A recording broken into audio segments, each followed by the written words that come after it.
A 24-year-old school teacher is found dead in her own apartment.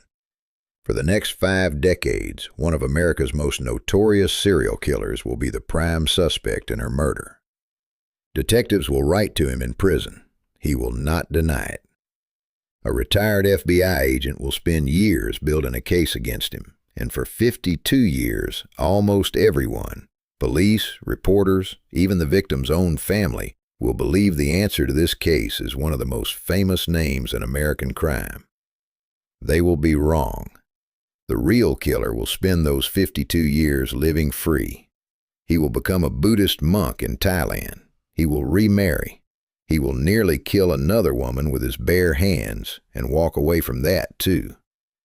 He will die in a hotel room in San Francisco, completely unaware that one single cigarette butt sitting in a police evidence locker for over 40 years is the only thing standing between him and justice. This is the story of Rita Curran and the man nobody suspected.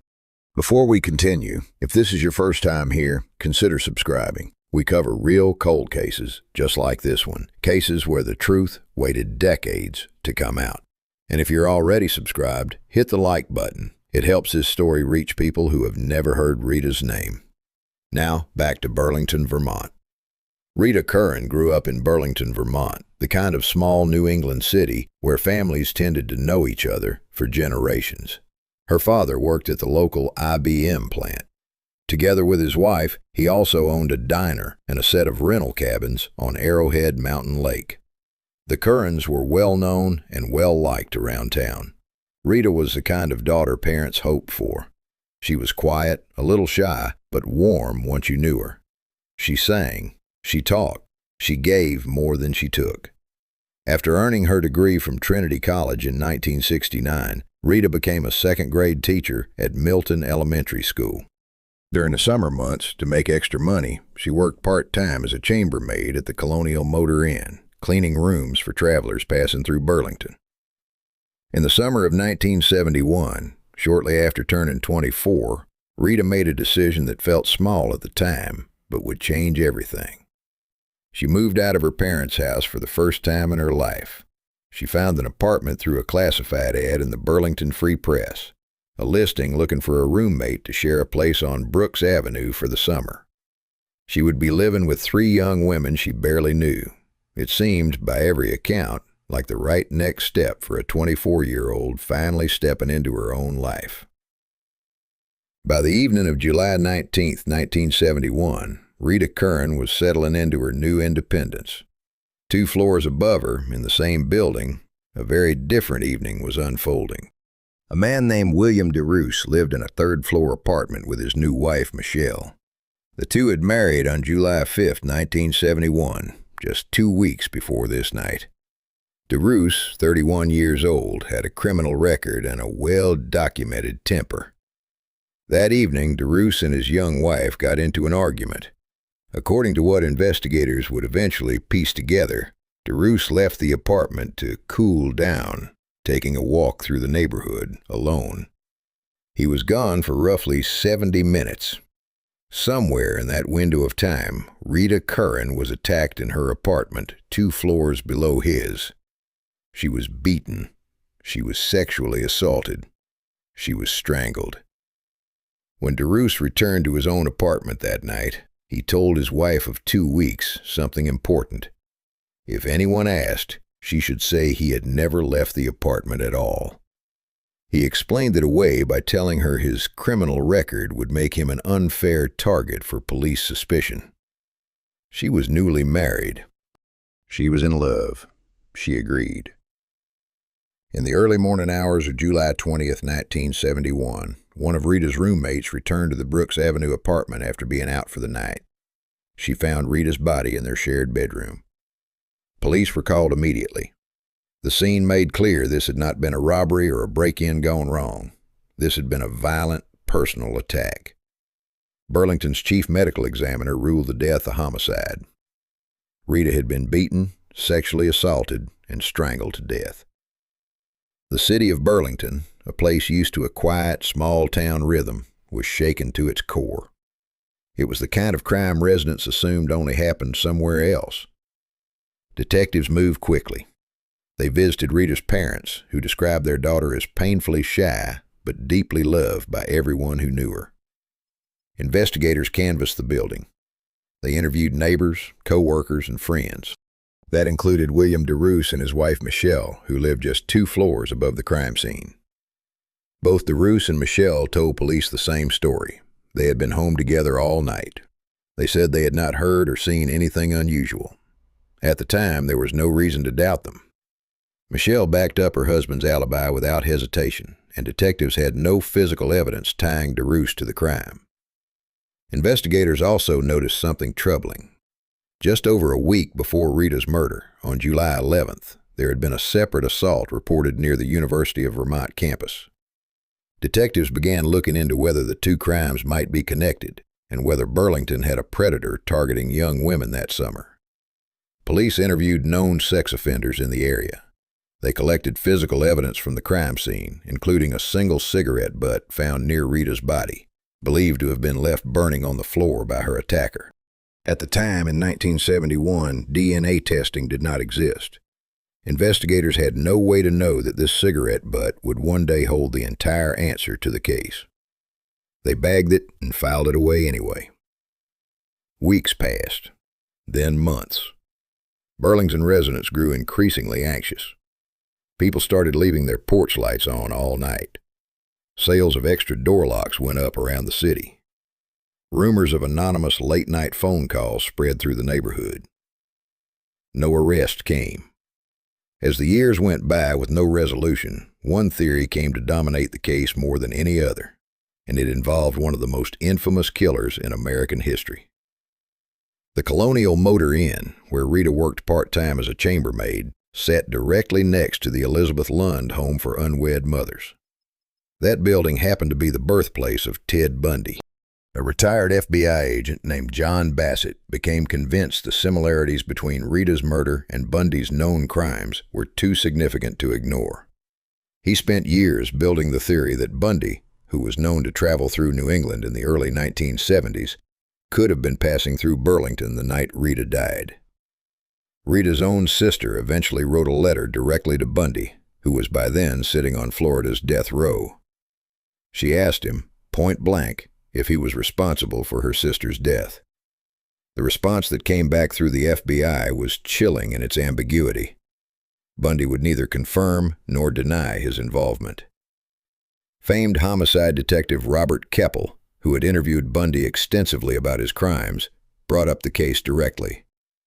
According to Keppel's own account, Bundy indicated he had killed a young woman in Burlington, Vermont, at some point during his travels, without ever confirming a name, a date, or enough detail to prove it was Rita. There was no solid evidence placing Bundy and Burlington on the night of the murder. There was, oddly, a local record noting that a man with the surname Bundy had been bitten by a dog in the city that same week, a detail that only deepened the mystery without ever proving anything. For nearly half a century, that unresolved connection to Ted Bundy became the closest thing Burlington had to an answer. Rita's case became folded into true crime lore as one of Bundy's possible, uncredited victims.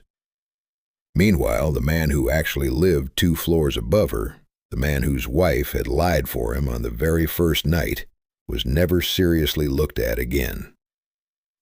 Decades passed. Rita's parents grew old and eventually passed away, never learning who had killed their daughter. The physical evidence from 1971 sat in storage, mostly forgotten, while the Bundy theory continued to circulate in newspapers, books, and eventually true crime documentaries. In 2014, Burlington police finally sent the old evidence out for DNA testing, including that single cigarette butt collected decades earlier. Technicians were able to build a complete male DNA profile from the sample. They ran it against CODIS, the National Criminal DNA Database. Nothing came back. No match. The most likely explanation, investigators believed, was simple. Whoever the DNA belonged to had never been convicted of a felony, and therefore had never had their DNA entered into any law enforcement database. The case, once again, hit a wall. For 5 more years it stayed there.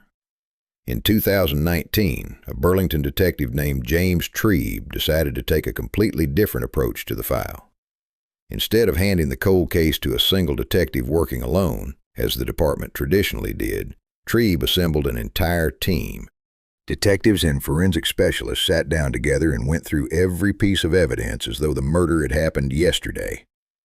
They decided to try something that had not existed at all in 1971, and had only recently become a serious investigative tool: forensic genetic genealogy. The cigarette butt DNA was sent to outside genealogy experts, working in partnership with a genetic genealogist named C.C. Moore. Moore's team built out a family tree stretching back 5 generations from the unknown DNA profile, tracing relatives born as far back as the late 1700s, and worked their way back down through the branches toward the present day. Within a couple of hours of serious analysis, according to Moore, the tree had narrowed to a single name: William DeRoos. Investigators tracked down a living half-brother of William DeRoos and asked him to voluntarily provide a DNA sample. He agreed. The results confirmed what the genealogy had already suggested. The DNA on the cigarette butt from 1971 belonged to William DeRoos. But detectives needed more than a cigarette. They went back to the original crime scene evidence and tested Rita's torn housecoat from the night of the murder. The DNA on the housecoat matched the DNA on the cigarette.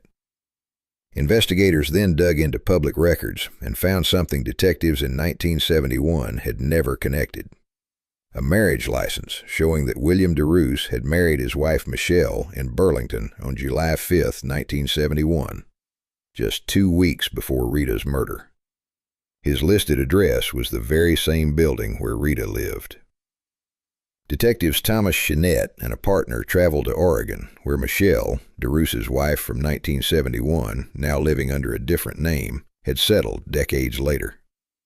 Sitting down with her for the first time in 50 years, detectives learned the truth.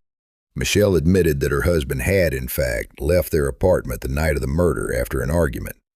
She had lied to protect him, at his request, because she was newly married and did not want to believe he was capable of something so violent. Detectives also tracked down a second woman, the wife DeRoos married years later in San Francisco after Rita's murder. She told police disturbing stories about her time with him. In one incident, she said, DeRoos suddenly pulled out a pocket knife during a conversation with a mutual friend and stabbed the woman in the abdomen for no clear reason at all. In another, she said DeRoos strangled her during dinner with no warning, choking her until she lost consciousness. Piece by piece, a portrait emerged of a man capable of sudden, unprovoked violence, hiding for decades behind a quiet, spiritual reinvention. After leaving Vermont, DeRoos had moved to Thailand, where he lived for a time as a Buddhist monk before eventually settling back in the United States. William DeRoos died on August 7, 1986, of a drug overdose in a hotel room in San Francisco. He was 46 years old. He had been dead for 37 years by the time his name was finally connected to Rita Curran's murder. On February 21, 2023, Burlington Police held a press conference. Acting Police Chief John Murad announced that after more than 51 years, the department was, in his words, unanimously certain that William DeRoos was responsible for the murder of Rita Curran. Because DeRoos had been dead for decades, there could be no arrest and no trial. But investigators still prepared a full case file and submitted it to the Chittenden County State's Attorney, who reviewed the evidence and formally found probable cause for a charge of aggravated first-degree murder, even though no courtroom would ever hear it. Patrick Leahy, who had served as the county state's attorney back in 1971 when the murder first happened, later admitted that after 20, 30, even 40 years had gone by, he had genuinely believed the case would never be solved. Rita's parents did not live to see this day, but her brother Thomas and her sister Mary did. They sat through the press conference together, finally hearing the name of the man responsible, more than 5 decades after losing her. "I don't think so much about the guy who did this," Thomas told reporters afterward. as I do about Rita and my parents and what they went through. For over 50 years, Ted Bundy's shadow hung over Rita Curran's murder. Books were written connecting him to it. Her own sister wrote to him on death row asking for the truth. In the end, none of it had anything to do with him. The real answer had been living 2 floors above Rita the entire time, protected by a young wife who lied for him out of love, and by a cigarette butt that sat quietly in an evidence locker for over 4 decades before science finally caught up with it. William DeRoos was never punished in any courtroom for what he did. He lived out the rest of his life as a free man, traveling, remarrying, becoming violent again with at least one more woman who survived him, until his own choices caught up with him in a hotel room in 1986. Detective Lieutenant James Trebe, who led the team that finally solved the case, put it simply at the press conference. The department was confident in what the evidence showed, but because DeRoos had died in that hotel room, he would never be held accountable in the way Rita's family deserved.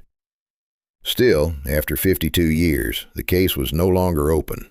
The file was no longer a mystery. And Rita Curran, remembered by the people who loved her as a teacher, a singer, and a giver, finally had a name attached to the person who took her life.